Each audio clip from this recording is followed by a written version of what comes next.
Top ട്യൂഷൻ്റെ SSLC chemistry ക്ലാസ്സിലേക്ക് സ്വാഗതം. Chapter 7 some compounds of industrial importance. ഈ ചാപ്റ്ററിൻ്റെ ഫോക്കസ്ഡ് ക്വസ്റ്റ്യൻസ് ആണ് ഇന്നത്തെ ക്ലാസ്.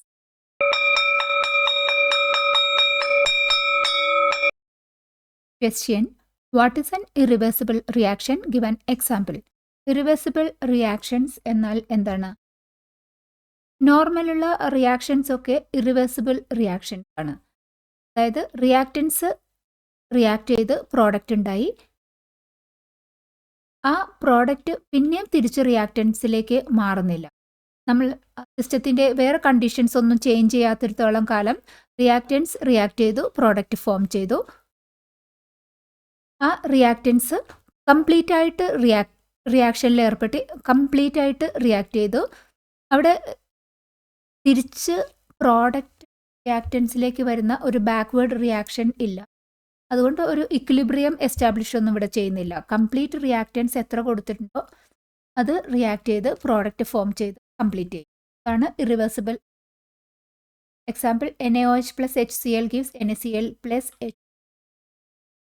കംപ്ലീറ്റ് NaOH ഉം HCl ഉം റിയാക്ട് ചെയ്ത് NaCl ഉം വാട്ടറുമായിട്ടും ബാക്ക്വേർഡ് റിയാക്ഷൻ ഒന്നുമില്ല, ഒരു ഇക്വിലിബ്രിയം ഒന്നുമില്ല. ഇതൊരു പ്യുവർ ആയിട്ടുള്ള ഒരു ഇറിവേഴ്സിബിൾ റിയാക്ഷൻ.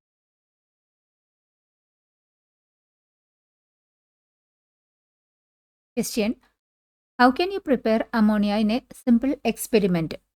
ഒരു സിമ്പിൾ എക്സ്പെരിമെൻറ്റ് വഴി അമോണിയ എങ്ങനെയാണ് പ്രിപ്പയർ ചെയ്യുന്നത്? ആദ്യം അമോണിയം ക്ലോറൈഡ് NH4Cl ഒരു വാച്ച് ഗ്ലാസ്സിലെടുക്കുക. അതിലേക്ക് കാൽഷ്യം ഹൈഡ്രോക്സൈഡ് ആഡ് ചെയ്തിട്ട് സ്റ്റിർ ചെയ്യുക. Chemical reaction 2NH4Cl plus CaOH twice gives CaCl2 plus 2H2O plus 2NH3. Ammonium ക്ലോറൈഡും കാൽഷ്യം ഹൈഡ്രോക്സൈഡും റിയാക്ട് ചെയ്ത് കാൽഷ്യം ക്ലോറൈഡും വാട്ടറും 2 മോൾസ് ഓഫ് അമോണിയയുമാണ് ഉണ്ടാകുന്നത്. ഈ അമോണിയ ഒരു കളർലെസ് ഗ്യാസാണ്, ഒരു പഞ്ചൻ സ്മെല്ലുമാണ് അമോണിയയ്ക്ക് ഉണ്ടാകുന്നത്. അമോണിയയുടെ നേച്ചർ ബേസിക് നേച്ചറാണ്, അതായത് റെഡ് ലിറ്റ്മസ് പേപ്പറിനെ ബ്ലൂവിലേക്ക് മാറ്റും. Question: what are the characteristics of a chemical equilibrium? Chemical ഇക്വിലിബ്രിയത്തിൻ്റെ ക്യാരക്ടറിസ്റ്റിക്സ് എന്തൊക്കെയാണെന്നാണ് ചോദിച്ചിരിക്കുന്നത്. കെമിക്കൽ ഇക്വിലിബ്രിയം എന്നത് ഒരു റിവേഴ്സിബിൾ റിയാക്ഷൻ്റെ ഒരു സ്റ്റേജാണ്.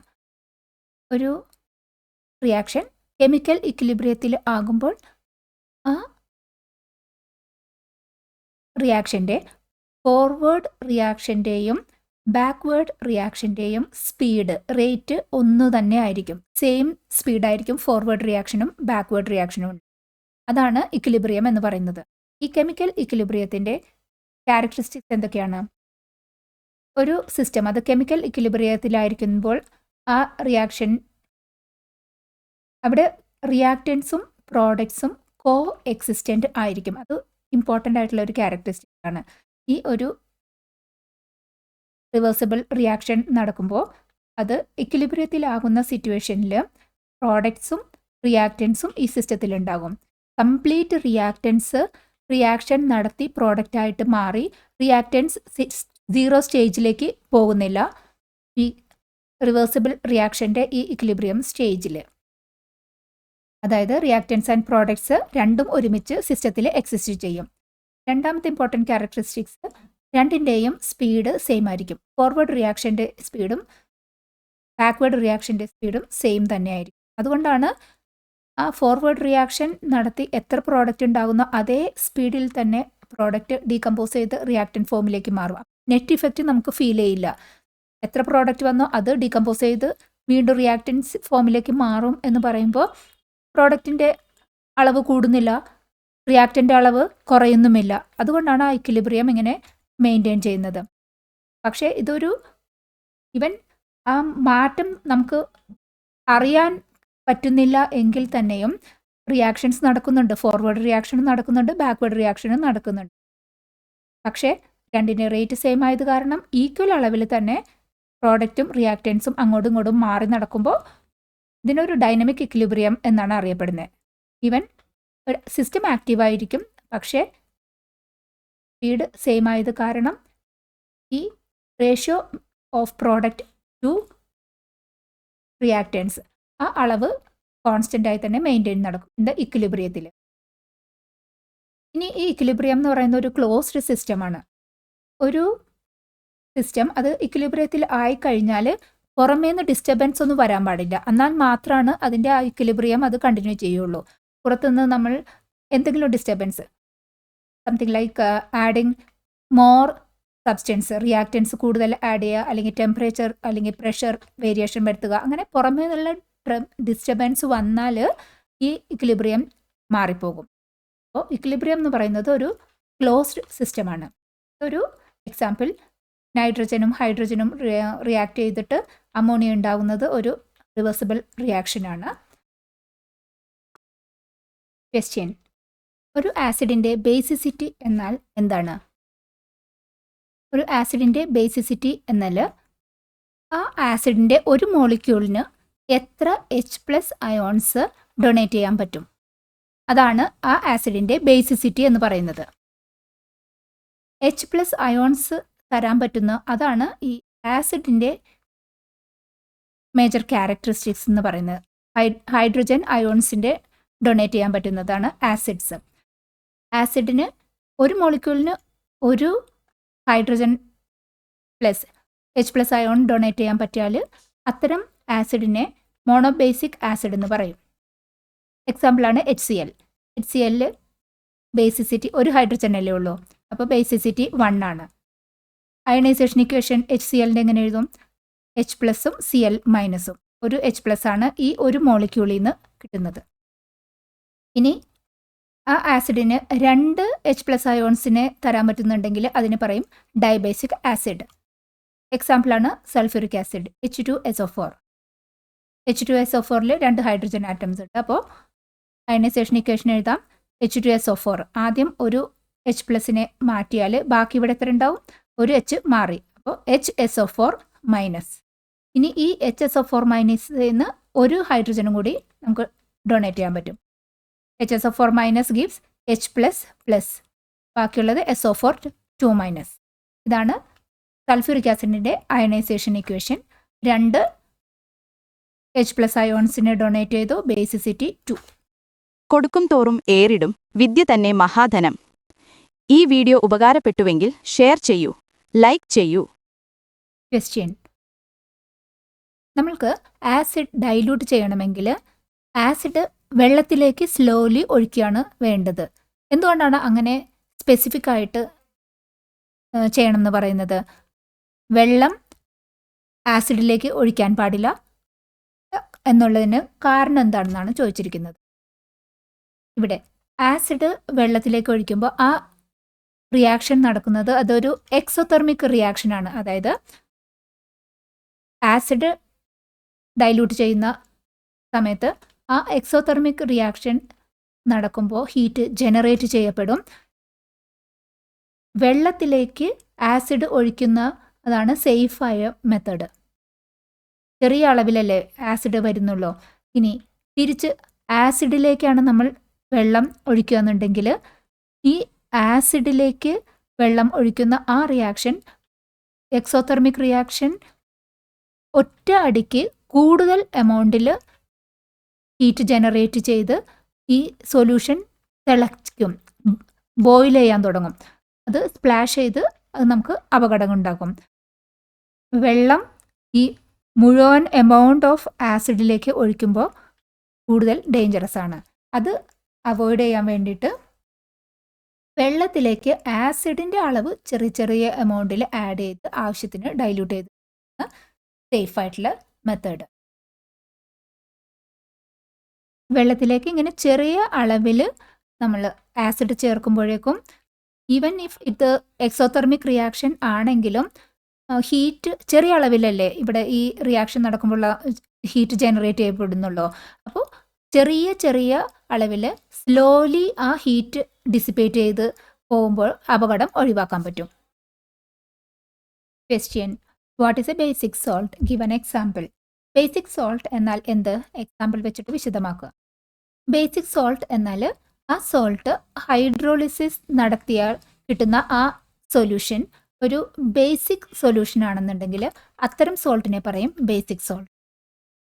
ബേസിക് സോൾട്ട് ഉണ്ടാകുന്നത് ഒരു അതിൻ്റെ ആസിഡും ബേസും നോക്കിയാൽ ബേസ് ആയിരിക്കും സ്ട്രോങ്. അതുകൊണ്ടാണ് ഹൈഡ്രോളിസിസ് നടത്തി വരുന്ന ആ സൊല്യൂഷൻ ബേസിക് ആയിരിക്കണം. ഏതാണോ സ്ട്രോങ് അതിൻ്റെ ക്യാരക്ടറിസ്റ്റിക്സ് ആണ് ആ സൊല്യൂഷൻ കാണിക്കുക. ഇവിടെ ബേസിക് സോൾട്ട് ആവുമ്പോൾ ബേസിക് ക്യാരക്ടറിസ്റ്റിക്സ് കാണിക്കണമെങ്കിൽ ഈ സോൾട്ട് ഉണ്ടായ ബേസ് ആണ് കൂടുതൽ സ്ട്രോങ്, ആസിഡ് വീക്കാണ്. ബേസ് സ്ട്രോങ് ആണ്, ആസിഡ് വീക്കാണ്. എക്സാമ്പിൾ, ബേസിക് സോൾട്ടിൻ്റെ എക്സാമ്പിളാണ് sodium acetate. Sodium acetate CH3COONA. Sodium acetate ഈ സോൾട്ട് ഫോം ചെയ്തത് അസറ്റിക് ആസിഡും സോഡിയം ഹൈഡ്രോക്സൈഡും കൂടിയുള്ള റിയാക്ഷൻ നടക്കും. അസറ്റിക് ആസിഡ് ഒരു വീക്ക് ആസിഡാണ്. സോഡിയം ഹൈഡ്രോക്സൈഡ് NaOH സ്ട്രോങ് ബേസാണ്. ബേസാണ് ഇവിടെ സ്ട്രോങ്. അപ്പോൾ ആ റിയാക്ഷൻ വഴിയുണ്ടായ sodium acetate salt basic character കാണിക്കുന്നത്. ബേസിക് ക്യാരക്ടറിസ്റ്റിക്സ് എന്ന് പറയുമ്പോഴേക്കും ബേസിക് നേച്ചർ കാണിക്കുന്നത് pH വാല്യൂ 7-നേക്കാളും കൂടുതലായിരിക്കും. ന്യൂട്രൽ ആവുമ്പോൾ 7-നേക്കാളും താഴെയാണെങ്കിൽ അസിഡിക്, 7-നേക്കാളും മേളിലാകുമ്പോൾ അത് ബേസിക് ആണ്. അപ്പോൾ NaCl ഒരു ബേസിക് സൊല്യൂഷൻ ആയത് കാരണം അതിന് മോർ ദാൻ 7 ആയിരിക്കും pH value. Question, give 2 chemical reactions that shows sulfuric acid is a good oxidizing agent. Sulphuric acid ഒരു വെരി ഗുഡ് ഓക്സിഡൈസിങ് ഏജന്റ് ആണ് എന്ന് കാണിക്കുന്നതിന് 2 കെമിക്കൽ റിയാക്ഷൻസ് ഏതൊക്കെയാണെന്നാണ് ചോദിച്ചിരിക്കുന്നത്. ആൻസർ, കോൺസെൻട്രേറ്റഡ് സൾഫ്യൂരിക് ആസിഡ് ഒരു വെരി ഗുഡ് ഓക്സിഡൈസിങ് ഏജന്റ് ആണ്. എന്താണെന്ന് വെച്ചാൽ ഈ കോൺസെൻട്രേറ്റഡ് സൾഫ്യൂരിക് ആസിഡ് മെറ്റൽസ് ആയിട്ടും നോൺ മെറ്റൽസും ആയിട്ടും റിയാക്ട് ചെയ്ത് അതിനെ ഓക്സിഡൈസ് ചെയ്യാനുള്ള കപ്പാസിറ്റി ഈ കോൺസെൻട്രേറ്റഡ് സൾഫ്യൂരിക് ആസിഡ് ഉണ്ട്. മെറ്റൽസ് ആയിട്ട് കോൺസെൻട്രേറ്റഡ് സൾഫ്യൂരിക് ആസിഡിൻ്റെ റിയാക്ഷനിൽ എക്സാമ്പിൾ നോക്കും. കോൺസെൻട്രേറ്റഡ് സൾഫ്യൂരിക് ആസിഡ് കോപ്പർ മെറ്റലിനുമായിട്ട് റിയാക്ട് ചെയ്താൽ കോപ്പറിനെ ഓക്സിഡൈസ് ചെയ്തിട്ട് കോപ്പർ സൾഫേറ്റ് ഉണ്ടാക്കും. റിയാക്ഷൻ നോക്കാം. Copper plus 2H2SO4 gives CuSO4 plus SO2 plus 2H2O. ഇവിടെ കോപ്പർ ഓരോന്നിൻ്റെയും ഓക്സിഡേഷൻ നമ്പർ നമ്മളൊന്ന് പോപ്പുലേറ്റ് ചെയ്യൂ. കോപ്പർ എലമെൻ്റൽ സ്റ്റേജിലാണ്, ഓക്സിഡേഷൻ നമ്പർ അതുകൊണ്ട് 0 റിയാക്റ്റൻറ്റ് സൈഡിൽ. ഇനി പ്രോഡക്റ്റ് സൈഡിലെ കോപ്പർ CuSO4ൻ്റെ ഭാഗമാണ്. CuSO4ൽ കോപ്പറിൻ്റെ oxidation number +2. Copper oxidation number 0ൽ നിന്നും +2ലേക്ക് ഈ റിയാക്ഷൻ മാറിയിരിക്കും. കോപ്പറിന് ഓക്സിഡേഷൻ.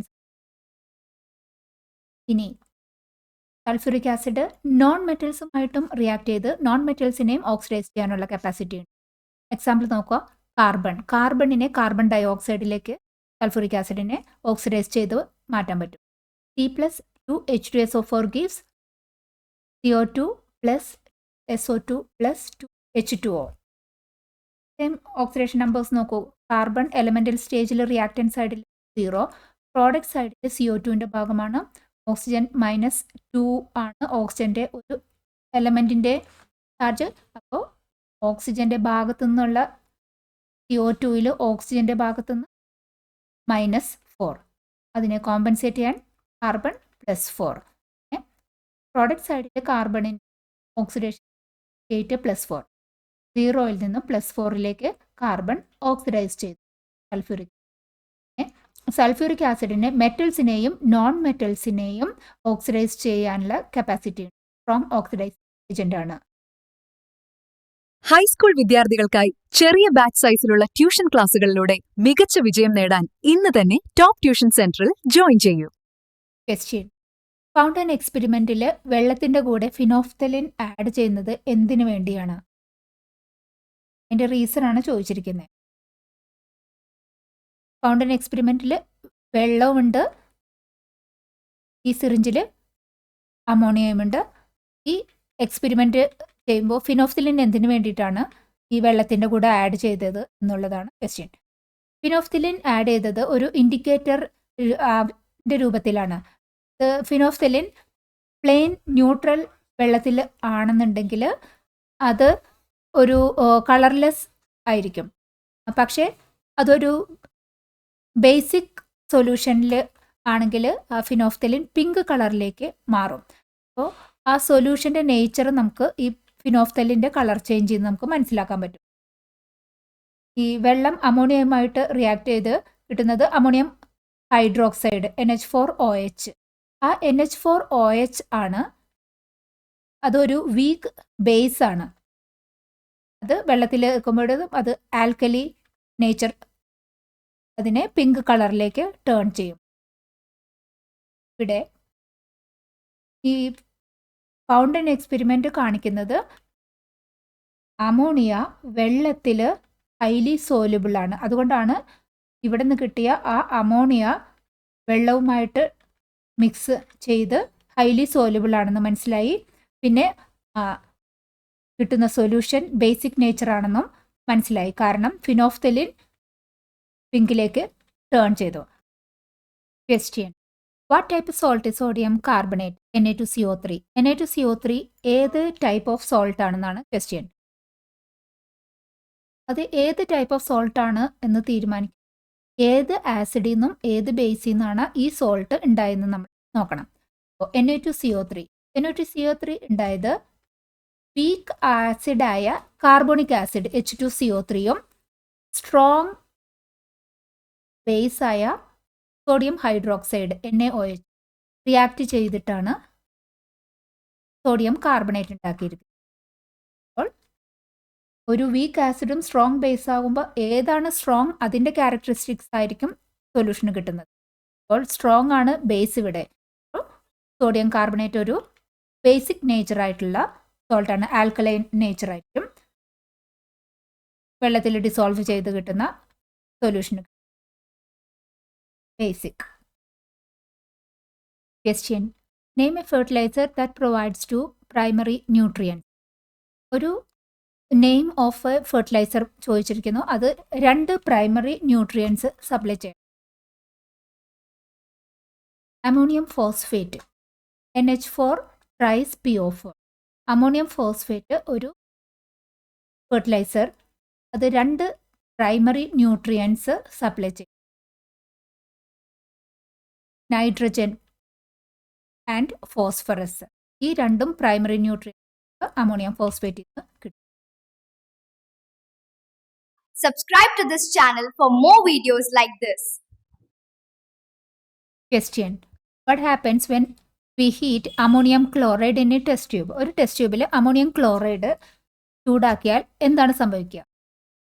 അമോണിയം ക്ലോറൈഡ് ചൂടാക്കുമ്പോൾ അമോണിയം ക്ലോറൈഡ് ഡീകമ്പോസ് ചെയ്യും. ഡീകമ്പോസ് ചെയ്തിട്ട് നമുക്ക് അമോണിയയും ഹൈഡ്രജൻ ക്ലോറൈഡ് ഗ്യാസുമായിട്ട് മാറും. അമോണിയം ക്ലോറൈഡ് ചൂടാക്കി ഈ സ്റ്റേജിൽ, ചൂടായിരിക്കുന്ന സ്റ്റേറ്റിൽ അമോണിയം ക്ലോറൈഡ് ഡീകമ്പോസ് ചെയ്ത് ammonia and hydrogen chloride gas ആയിരിക്കും. ഈ ഭാഗത്തേക്ക് വരുമ്പോഴേക്കും വീണ്ടും തണുപ്പായി. തണുപ്പായപ്പോൾ നമുക്കിവിടെ കാണാൻ പറ്റുന്നത് ഒരു വൈറ്റ് പ്രസിപ്പിറ്റേറ്റ് സോളിഡ് ഫോമിലുള്ള അമോണിയം ക്ലോറൈഡ് ആണ് നമുക്ക് ഇവിടെ കാണാൻ പറ്റുന്നത്. കാരണം അമോണിയം ക്ലോറൈഡിൻ്റെ ഡീകമ്പോസ് NH4Cl ഡീകമ്പോസ് ചെയ്യുന്ന ഈ റിയാക്ഷൻ ഒരു റിവേഴ്സിബിൾ റിയാക്ഷനാണ്. ഫോർവേഡ് റിയാക്ഷൻ NH4Cl ഡീകമ്പോസ് ചെയ്ത് അമോണിയ ആൻഡ് HCl ആകും അത് ചൂടാക്കുമ്പോൾ. ഇനി തണുപ്പായി കഴിയുമ്പോൾ വീണ്ടും ഇത് കൂളിംഗ് ഇഫക്റ്റിൽ എന്താ സംഭവിക്കുന്നത്? NH3യും HClഉം വീണ്ടും കമ്പൈൻ ചെയ്ത് NH4Cl ഒരു സോളിഡ് വൈറ്റ് പ്രസിപ്പിറ്റേറ്റ് ആയി നമുക്ക് കാണാൻ പറ്റും. ഇത് NH4Cl ഡീകമ്പോസിഷൻ ഒരു റിവേഴ്സിബിൾ റിയാക്ഷൻ ആണ്. ക്വസ്റ്റ്യൻ: സൾഫ്യൂരിക് ആസിഡിൻ്റെ ഇൻഡസ്ട്രിയൽ പ്രിപ്പറേഷൻ്റെ ഫ്ലോ ചാർട്ടാണ് തന്നിരിക്കുന്നത്. Identify A and B. A and B identify. Sulphuric ആസിഡിൻ്റെ ഇൻഡസ്ട്രിയൽ പ്രിപ്പറേഷൻ കോൺടാക്റ്റ് പ്രോസസ്സ്. ഇതിൽ സൾഫർ ഓക്സിജനുമായിട്ട് ബേൺ ചെയ്തിട്ടാണ് ആദ്യം സൾഫർ ഡയോക്സൈഡ് ഫോം ചെയ്യുന്നത്. ഈ സൾഫർ ഡയോക്സൈഡ് വീണ്ടും ഓക്സിജനുമായിട്ട് വനേഡിയം പെൻറ്റോക്സൈഡിൻ്റെ പ്രസൻസിൽ റിയാക്ഷൻ നടത്തിയിട്ട് കിട്ടുന്ന പ്രോഡക്റ്റ് ഏതാണത്? Sulphur trioxide SO3. ഇനി ഈ സൾഫർ ട്രയോക്സൈഡാണ് കോൺസെൻട്രേറ്റഡ് സൾഫ്യൂരിക് ആസിഡിൽ മിക്സ് ചെയ്തിട്ട് H2S2O7 ഒലിയം. ആ ഒലിയം വെള്ളത്തിൽ ഡൈല്യൂട്ട് ചെയ്തിട്ടാണ് സൾഫ്യൂരിക് ആസിഡ് ആക്കി മാറ്റുന്നത്. അപ്പോൾ oleum plus H2O gives H2O ആണ് B. H2O ആഡ് ചെയ്തിട്ട് വരുമ്പോൾ H2SO4 കിട്ടും. ഇതാണ് industrial preparation of sulphuric acid. So A is SO3, B is water H2O. Question complete the table. Table completion exercise ആണ്. ഒരു ആൽക്കലി നെയിം തന്നിട്ടുണ്ട്, chemical formula എഴുതണം, പിന്നെ അയണൈസേഷൻ ഇക്വേഷൻ ഇൻ വാട്ടർ എഴുതണം. സോഡിയം ഹൈഡ്രോക്സൈഡിൻ്റെ എക്സാമ്പിൾ തന്നിട്ടുണ്ട്. Sodium hydroxide NaOH. Sodium hydroxide വെള്ളത്തിൽ dissolve ചെയ്യുമ്പോൾ അയോൺസ് എങ്ങനെ ഫോം ചെയ്യുന്ന Na+ and OH-. Next calcium hydroxide. Calcium ഹൈഡ്രോക്സൈഡിൻ്റെ കെമിക്കൽ ഫോർമുല എന്താണ്? CaOH twice.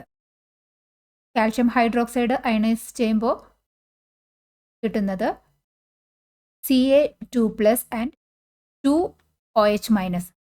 2 OH- അതിൻ്റെ 2 നെഗറ്റീവ് ചാർജ് ബാലൻസ് ചെയ്തത് Ca2+. Ammonium hydroxide NH4OH. Ionisation equation NH4 + OH-. ഇതും ഒരു ടേബിൾ ഫില്ലിംഗ് എക്സസൈസ് തന്നെയാണ്. ഇവിടെ ഒരു സോൾട്ട് തന്നിട്ടുണ്ട്. ആ salt litmus paper, blue litmus paper വെച്ച് ടെസ്റ്റ് ചെയ്തിട്ടുണ്ടെങ്കിൽ കളർ ചേഞ്ച് എന്താണ് ഉണ്ടാവുക? റെഡ് ലിറ്റ്മസ് പേപ്പർ വെച്ച് ടെസ്റ്റ് ചെയ്താൽ എന്ത് കളർ ചേഞ്ച് ആണ് ഉണ്ടാവുക? അത് ആ നേച്ചർ ഓഫ് ദ സോൾട്ട് അതും ഐഡൻറ്റിഫൈ ചെയ്യും. NaCl ഫസ്റ്റ് തന്നിട്ടുണ്ട്. NaCl ഒരു NaCl ഉണ്ടാക്കിയത് സോഡിയം ഹൈഡ്രോക്സൈഡും HCl-ഉം ബേസും ആസിഡും ആണ്.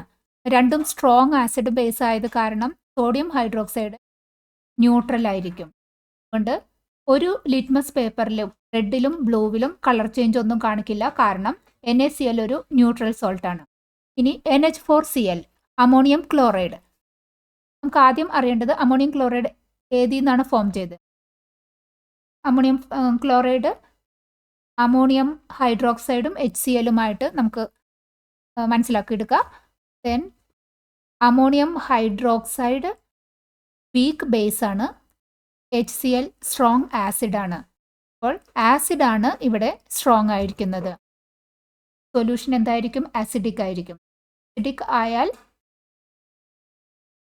ബ്ലൂ ലിറ്റ്മസ് പേപ്പർ വെച്ച് ടെസ്റ്റ് ചെയ്തിട്ടുണ്ടെങ്കിൽ റെഡിലേക്ക് മാറണം, കാരണം ഇത് ആസിഡിക് ആണ്. ആസിഡിക്കിൻ്റെ കളർ റെഡാണ്. അപ്പോൾ ബ്ലൂ വെച്ചിട്ടാണ് ടെസ്റ്റ് ചെയ്താൽ റെഡിലേക്ക് ടേൺ ചെയ്യും NH4Cl സൊല്യൂഷൻ. ഇനി റെഡ് ലിറ്റ്മസ് പേപ്പർ വെച്ച് തന്നെ ടെസ്റ്റ് ചെയ്താൽ റെഡിൽ തന്നെ നിൽക്കും, കാരണം NH4Cl ആസിഡിക് ആയിട്ടുള്ള സോൾട്ടാണ്. അപ്പോൾ റെഡിൽ തന്നെ നിൽക്കും. ഇത് ആസിഡിക് നേച്ചറാണ് അത് കാണിക്കുന്നത്.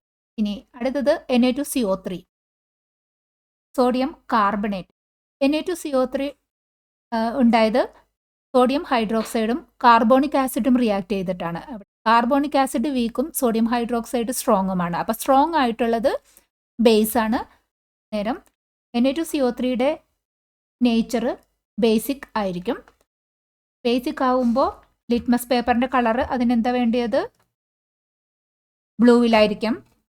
ബ്ലൂ ആയിരിക്കണം ലിറ്റ്മസ് പേപ്പറിൻ്റെ കളറ്. അപ്പോൾ ബ്ലൂ വെച്ച് ടെസ്റ്റ് ചെയ്താൽ ബ്ലൂവിൽ തന്നെ നിൽക്കും. റെഡ് ലിറ്റ്മസ് പേപ്പർ വെച്ച് ടെസ്റ്റ് ചെയ്തിട്ടുണ്ടെങ്കിൽ റെഡ് ബ്ലൂവിലേക്ക് മാറും, കാരണം Na2CO3 ആസിഡിക് ബേസിക് ക്യാരക്ടറിസ്റ്റിക് ആണ്. ബേസിക്കിൻ്റെ കളറ് ബ്ലൂ ആണ്. Question list out the essential qualities of fertilisers. ഫെർട്ടിലൈസേഴ്സിൻ്റെ എസെൻഷ്യൽ ആയിട്ടുള്ള ക്വാളിറ്റീസ് ഏതൊക്കെയാണ്? ഫെർട്ടിലൈസേഴ്സ് നമ്മൾ ഉപയോഗിക്കുന്നത് പ്ലാന്റ്സിന് ആവശ്യമായിട്ടുള്ള കോമ്പൗണ്ട്സ് കിട്ടാൻ വേണ്ടിയിട്ടാണ്. അപ്പോൾ ആ ഫെർട്ടിലൈസേഴ്സ്, ആ കോമ്പൗണ്ട്സ് പ്ലാന്റ്സിന് ഈസിലി അവൈലബിൾ ആയിരിക്കുന്ന ഫോമിൽ തന്നെ ആയിരിക്കണം. ഈസിലി പ്ലാന്റ്സിന് ആക്സസ് ചെയ്യാൻ പറ്റുന്ന ഫോമിൽ തന്നെ ആയിരിക്കണം ആ കോമ്പൗണ്ട്സ് ഫെർട്ടിലൈസേഴ്സിൽ ഉണ്ടായിരിക്കേണ്ടത്. പിന്നെ ആ കോമ്പൗണ്ട്സ്, ആ ഫെർട്ടിലൈസേഴ്സിലുള്ള ആ കോമ്പൗണ്ട്സ് അത് വാട്ടർ സോല്യുബിൾ ആയിരിക്കണം. കാരണം വെള്ളത്തിൽ കൂടെയാണ് മണ്ണിൽ നിന്നും വെള്ളം പ്ലാന്റ്സ് അബ്സോർബ് ചെയ്യുന്നത്. അപ്പോൾ വാട്ടർ സോല്യുബിൾ ആയിരിക്കണം ആ കോമ്പൗണ്ട്സ്. മറ്റൊന്ന്, ആ കോമ്പൗണ്ട്സ് കുറേ സ്റ്റേബിൾ ആയിരിക്കണം. അതായത് കുറേ ടൈമിൽ മണ്ണിൽ നിൽക്കാനായിട്ട്, ആ കോമ്പൗണ്ട് അതേ ഫോമിൽ നിൽക്കാനായിട്ട് കഴിവുണ്ടാകണം ആ ഫെർട്ടിലൈസർ കോമ്പൗണ്ടിന്. കാരണം അത് കുറേ നാളത്തേക്ക് ഫെർട്ടിലൈസേഴ്സിൻ്റെ ഗുണം പ്ലാന്റ്സിനെ അബ്സോർബ് ചെയ്യാനായിട്ട് ഹെൽപ്പ് ചെയ്യും. അതിൽ സ്റ്റെബിലിറ്റി ഇമ്പോർട്ടൻ്റ് ആണ്. പിന്നെ ഈ ഫെർട്ടിലൈസേഴ്സ് ഒരിക്കലും മണ്ണിൻ്റെ pH വാല്യൂ വല്ലാതെ ചേഞ്ച് ചെയ്യാൻ പാടില്ല. കൂടാതെ ഫെർട്ടിലൈസേഴ്സ് ടോക്സിക്കുള്ള പ്ലാന്റ്സിന് അത് ടോക്സിക്കും ആകാൻ പാടില്ല. ക്വസ്റ്റ്യൻ: കെമിക്കൽ ഫെർട്ടിലൈസേഴ്സിൻ്റെ ഓവർ യൂസ് കൊണ്ടുള്ള എൻവയറൺമെൻറ്റൽ പ്രോബ്ലംസ് എന്തൊക്കെയാണെന്നാണ് ചോദിച്ചിരിക്കുന്നത്. കെമിക്കൽ ഫെർട്ടിലൈസേഴ്സ് ഓവർ യൂസ് ചെയ്തിട്ടുണ്ടെങ്കിൽ മണ്ണിൻ്റെ ആസിഡിറ്റി അത് കൂട്ടും, മണ്ണിലുള്ള മൈക്രോ ഓർഗാനിസംസിനെ എല്ലാം നശിപ്പിക്കും. പിന്നെ കെമിക്കൽ ഫെർട്ടിലൈസേഴ്സ് അതിലുള്ള ടോക്സിക് എലമെന്റ്സ് വെള്ളത്തിലേക്ക് വന്നാൽ അത് വാട്ടർ പൊല്യൂഷനും കാരണമാകും. പാലക്കാട് നിവാസികളെ ഞങ്ങളുടെ ക്ലാസ് റൂം ട്യൂഷനിലേക്ക് സ്വാഗതം ചെയ്യുന്നു. മറ്റൊരു വീഡിയോയുമായി വീണ്ടും കാണാം.